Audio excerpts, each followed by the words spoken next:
Hello, everybody. It's Tuesday.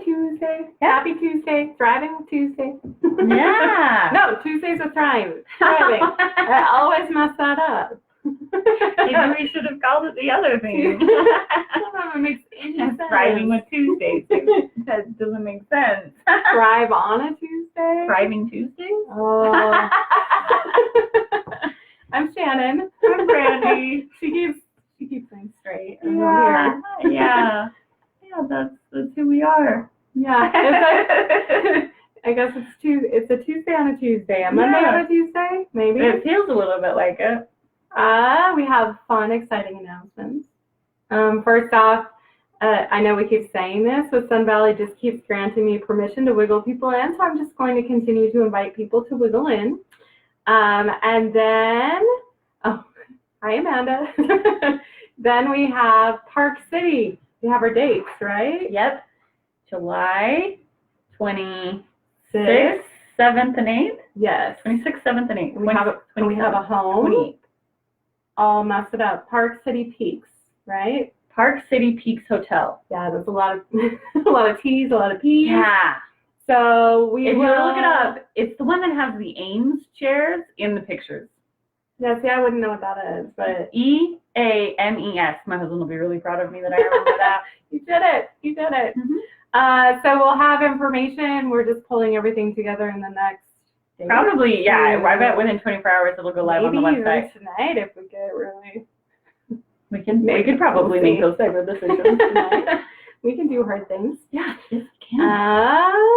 And our topic tonight. Tonight we are talking about those very fun, very fun experiences where we emotionally protect ourselves.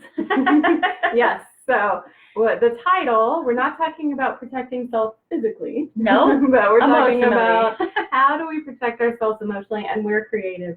Humans are we could do it in all sorts of different ways. Yeah, we do all kinds of fun reactions to feeling like something is a threat.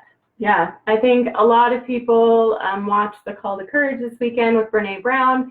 She talked a lot about being vulnerable, which to me is awesome. I posted a quote about it, but it's harder to do it. To actually. It's easy to talk about being vulnerable. I want to be vulnerable. But what if you actually be vulnerable? Ooh. So trying to figure out, I think for me, it's how am I keeping myself hidden? Mm-hmm. Or, how am I protecting myself and maybe not even realizing it? Because we all do it.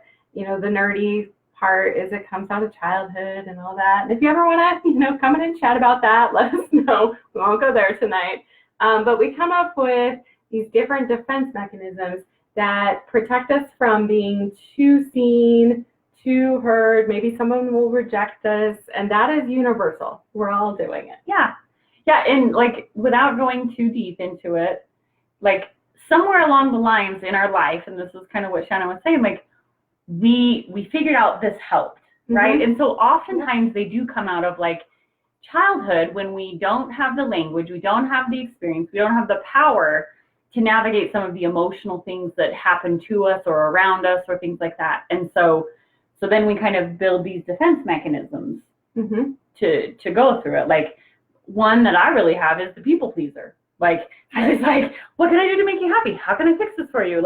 And I overly own other people's stuff, right? And that's a defense mechanism I have, is that if I can just keep everybody happy all the time, then everything's fine with me. And with that one, you tend to not speak what it is that you need. Right, yeah. And so you're hiding your needs. Yeah, that's a great way for me to around and not talk about what my needs are, not talk about, that's how I defend myself, right? Yeah. The fear that, if I put a need out there and it doesn't get met, how awful will that feel, right? All the nasty tape that's in my head that tells me all those bad things about myself and why the need didn't get met. And so one of my grand, wonderful defense mechanisms is, well, I just pretend I don't have anything that I need, right? And I just focus on everybody else's needs. And that's great. What can I do for you? So I grind out, and then I'm this really angry mom and wife, and I don't realize why. Right. I think, being the rescuer. That tends to either people pleaser or rescuer, which is you're constantly focusing out there, but eventually you'll build resentment and Mhm. it'll come out sideways in a different way. That's a good one. One of mine is I have like this, I call her like the dragon lady. I think I was gonna say, I think of you and Amanda. She calls it I'm aggressive. I'm aggressive, so it's She like, doesn't have a cute name for it. well, you need to give it a cute name because it's helpful. Which is like, all of a sudden, like, it'll just build and build and build, and I can feel the heat rising.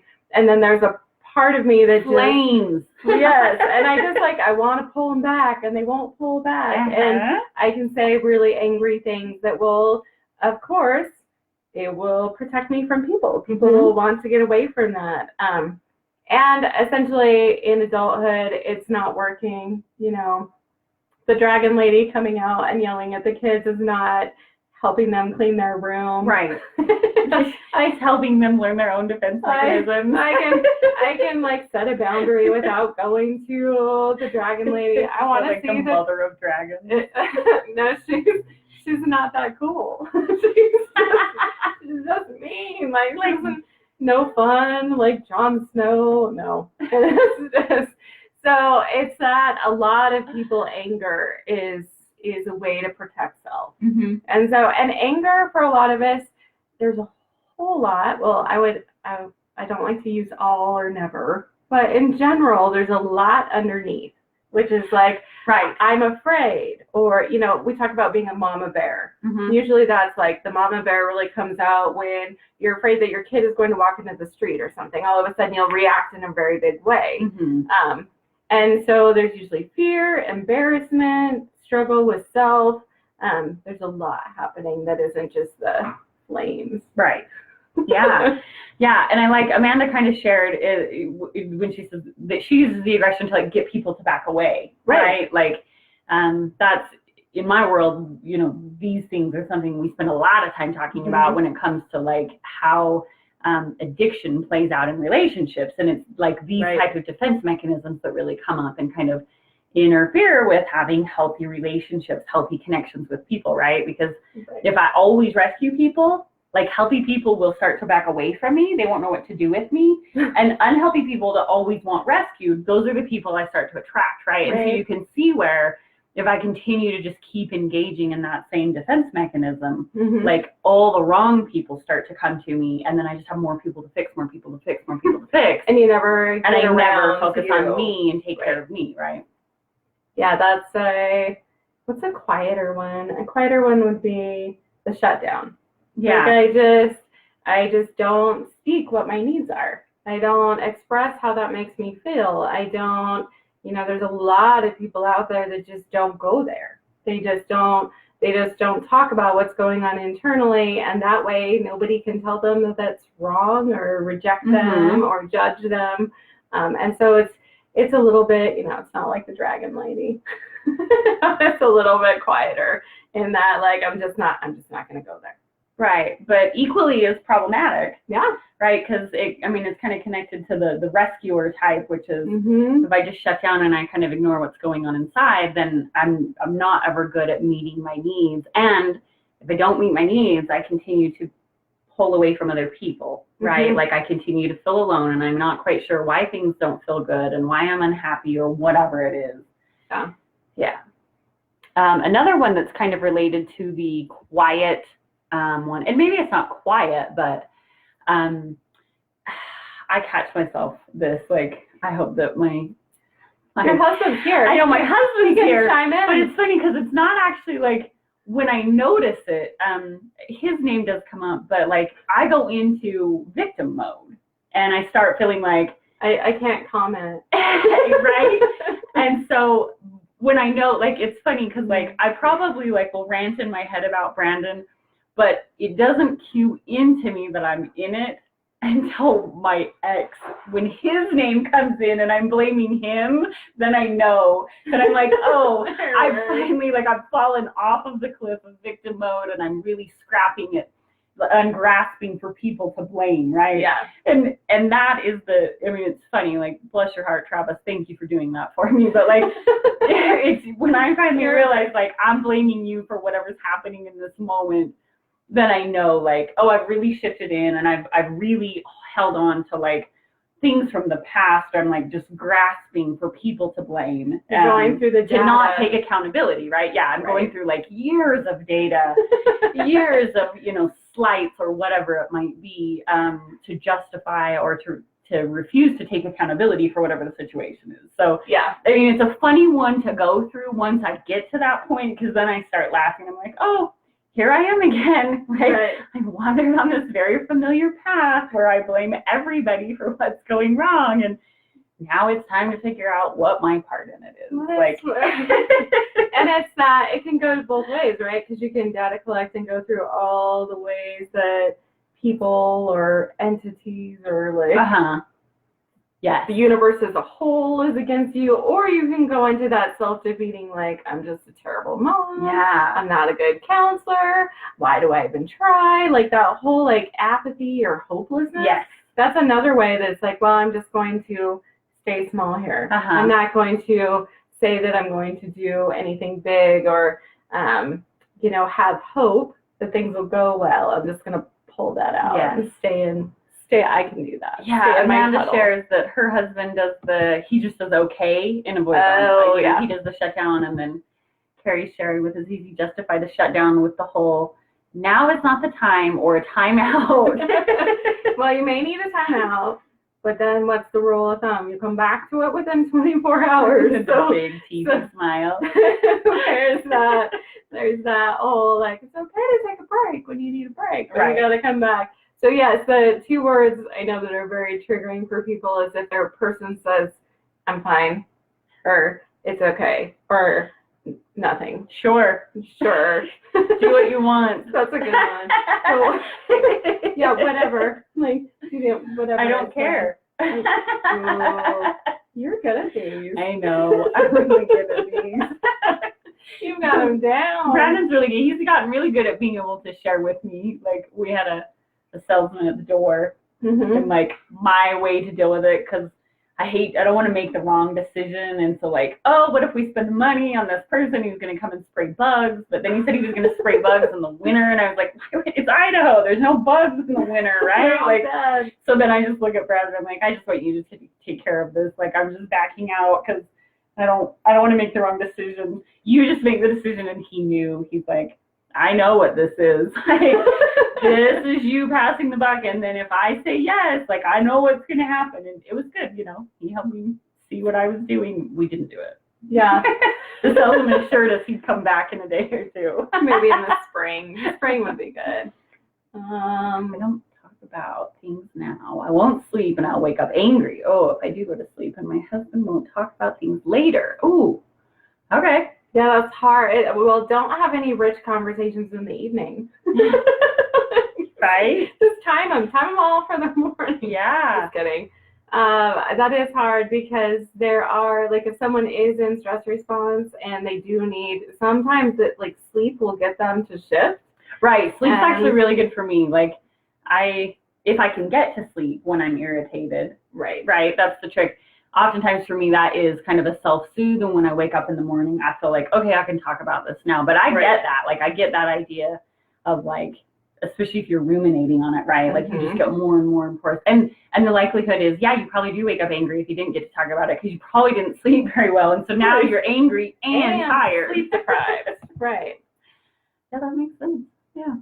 I wish I had a magic answer for that one. Right. But it's really the, making a plan of, because I hear of a lot of people that do, like, I'm not one that can go to sleep when something's up. Like, but, Brad can go to sleep and the next day we'll hash through it. And it's not really, I don't think it's him trying to ignore. It's just that, like, that's how he gets back in the rational brain and off. Yeah. Yeah. And I think it's kind of trying to find what's that happy medium that works for you, right? What's a way that takes care of you, but also can respect that your person has to be able to take care of them too, right? Right. Right. Because if you continue to want to, like, have that conversation, it can get really messy if your person's already in, like, fight or flight and they don't want to have it. Yeah, it may not go the way you I've tried it. It doesn't work. Right. But it's not successful. One of the things I really liked in Brene Brown's The Call to Courage was that she told a story where her and her husband started to use the phrase, the story I tell myself. Mm-hmm. And so we are really great at filling in the blanks whenever there's a blank with, you know, he must have felt this, he must have done Right. this. It's a way to gain control. We all do it, you know, every time. I think, you know, she even mentioned like when the 3 dots are on your screen and then they disappear, you're already filling like, in. oh no, they're sending a really lengthy thing, or they're like deleting, retyping, or re-talk to text, or whatever it is. Right, and then, did I make Brandy mad 3 days ago? Is she ignoring me? And so one of the biggest things is realize when you're telling yourself a story, and then check it. Right. Check it. Yeah. Say, I love that entry. Like, the story I'm telling myself is, you didn't text me back, so I'm concerned that you're angry about the conversation we had on Monday. Yes. I can get, mine will get really creative. Right. But know that when you're filling in with assumption, that may be very wrong, and it's another thing that keeps us from being vulnerable. Right. Yeah. Yeah. So that filling in the blanks is kind of something that I think it can be helpful in other, like, do you ever see the funny little Facebook things where like the words are all mixed up, but the first letter and the last letter of each word is correct, right? Mm-hmm. And your brain can fill in what each of the words are. Yeah. Right? Like, when you need to do that, it's really great to be able to fill in the blanks. Yeah, it's a right? So you superpower. can read this silly thing and be like, I'm part of the 1% that can. We all can, by the way. But that trait, we carry it over. Like, every once in a while, we fill in a blank and we get it right. Mm-hmm. But that one time right kind of keeps us coming back for more, and then we keep trying to fill in the blank. Yeah, we want to make sense of it. I think of it as golf. I'm terrible at golf, but I love it. And like every once in a blue moon, I get a good hit. And so like I just keep coming back to try to do it, but I'm really terrible at it. Yes. Yeah.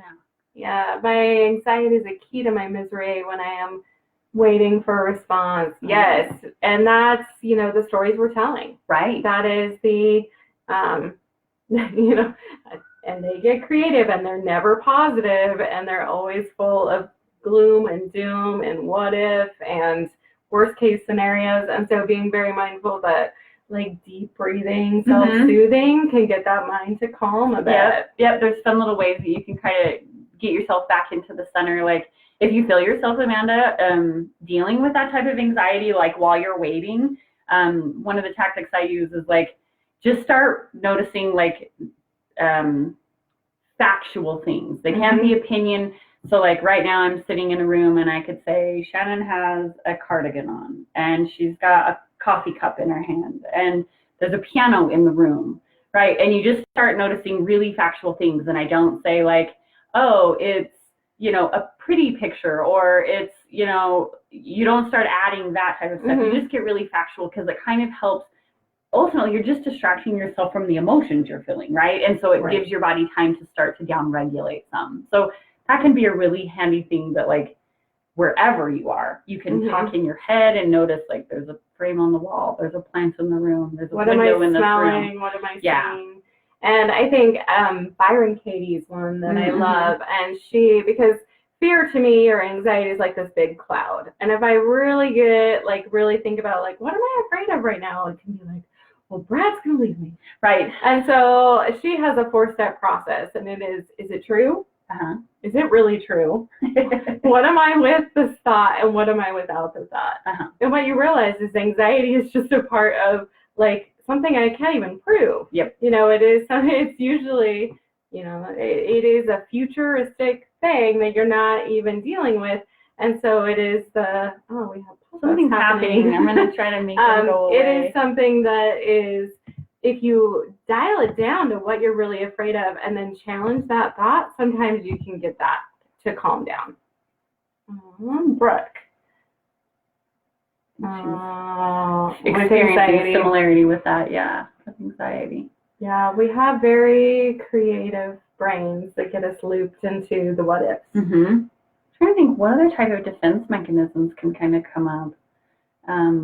Anything that helps you focus on other things or other than the problem. Like, I mean, I think like when we were going to school, like, and there was a big assignment to do, like, all of a sudden I wanted to clean. Like, in a way, that's a defense mechanism, right? Like, distraction. Like, yep, it's a distraction. It's a distraction from the discomfort I don't really want to sit with. Yeah, I mean, and then, I mean, that's Yeah, the way you should distraction, defend. I think, like our phone, right? Mhm. That's Oh, a great yeah. way to just, like, oh, I don't really want to deal with what's going on, or I can sense my person is unhappy. Oh, There's what's always happening funny in cat Facebook? videos, right? Like, you know, you can find funny cat videos or like the dry bar comedy, like, Right. and just things That is that you funny. know, like, right? Yeah. It'll distract. And what all of these things do is cause us to disconnect. Yes. And they cause us to not really be able to dig deeper into having the kind of relationship where you can be very vulnerable, Mhm. which is, you know, being able to come home, even if you've had a really bad day, and share, like, this is what I'm feeling, this is what I went on, and know Yes. that someone can meet those needs or that you can self-soothe. But it is, like, it's really, we're protecting from showing all our cards. Yeah. And yet at the same time, we're desiring a very connected relationship where we I want can someone actually experience to see my cards joy. and still want me, right? I want someone to see Right. my cards and still accept me and still be with me.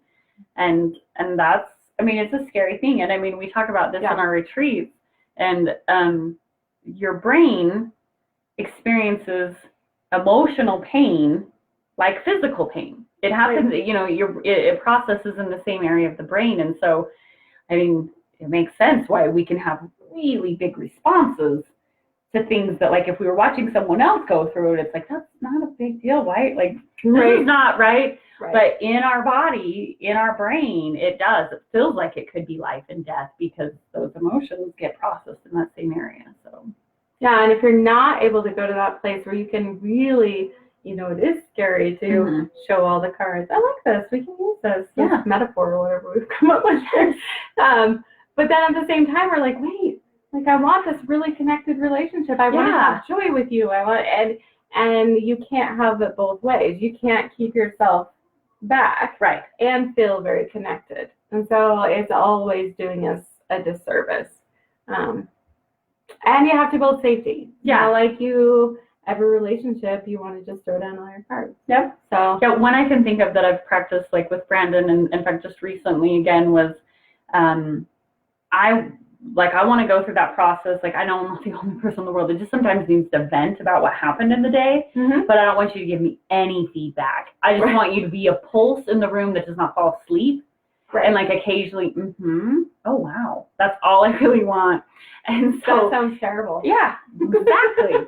And so, like, but I knew better because I've had this interaction with him before, and then he'll try to validate me, but for him, like, bless his heart, he's doing it in a way that I think is really meaningful to him, but I don't experience it that way. I experience that he's trying to shift the conversation to him. And so I told him, I said, okay, I need to talk to you about what happened today. I just am trying to process some stuff that happened, and I know I'm working on things, and I know it triggered me, but I don't want you to do anything but listen. and I went on for like 25 minutes, and he did a beautiful job.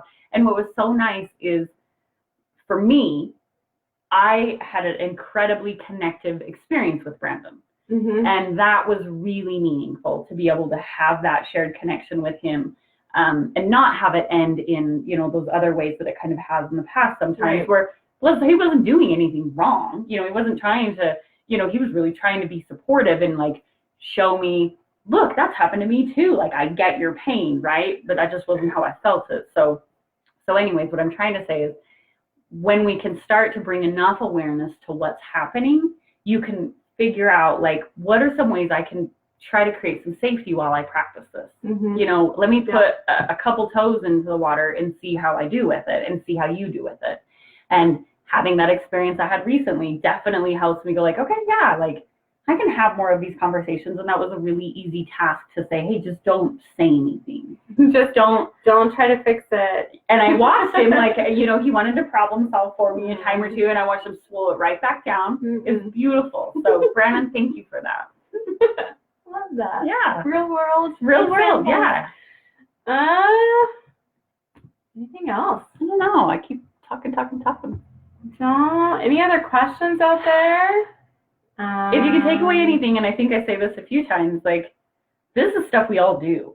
Yes. Okay. We all Like- have ways we protect ourselves. Some of them are dragon ladies, some of them are very quiet, but they're all there. Yeah. And so if you can just find compassion for yourself when you go through it, And guess what? When you start to find compassion for yourself, when you go through these, you will start to find compassion for your partner or that other person that is around you when they shift to it, right? Mm-hmm. You'll start to better understand, like, oh, this really isn't about me. Like, they're going through something. Oh, picking fights. That's a good one. Oh, yeah. So a lot of us, if we ever have a story where we couldn't really trust someone, Yeah.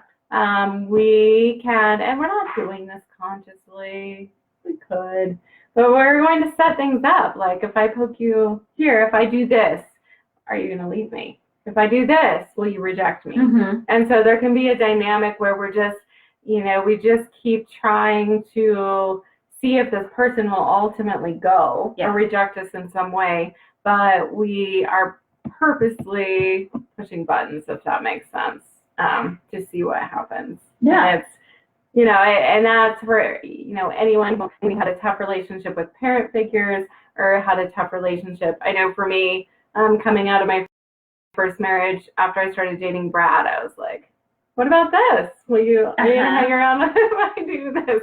And he just hung in there. Way to go, Brad. But when I think back, I was like, ooh, that wasn't very nice. Right. But it wasn't conscious in the moment. It was just me trying to gain safety again. Yeah. I overreact if I can be the biggest energy in the room.